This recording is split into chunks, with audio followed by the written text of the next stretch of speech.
77% of elites support strict rationing of gas, meat, and electricity to fight climate change.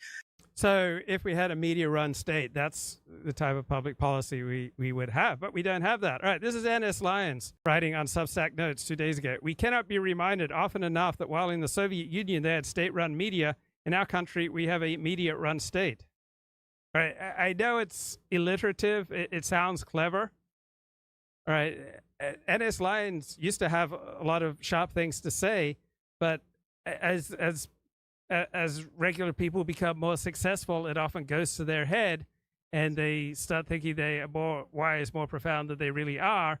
And then they just start saying the most ridiculous things that sound impressive, right? That sound profound, but just completely fall apart upon examination. Versus 28% of everyone else.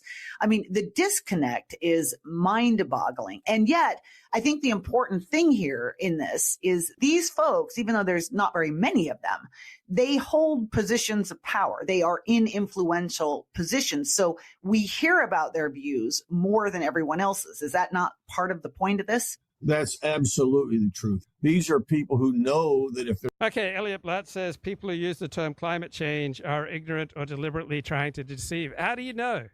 I mean, I don't talk about climate change because I don't really know anything, but I suspect that I'm about as aware of the topic as you are. So on what basis do you make these sweeping distinctions?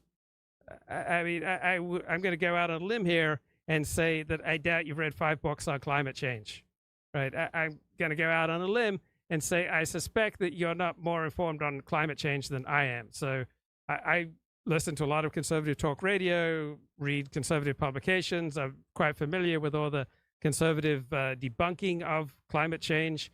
I don't feel like I know enough, so I certainly wouldn't want to be making those kind of sweeping statements. Look at the data, my dude. The data is that, well, that can go in many different directions, right? There's arguments that we're having more extreme weather, that the planet is hotter than it's ever been. So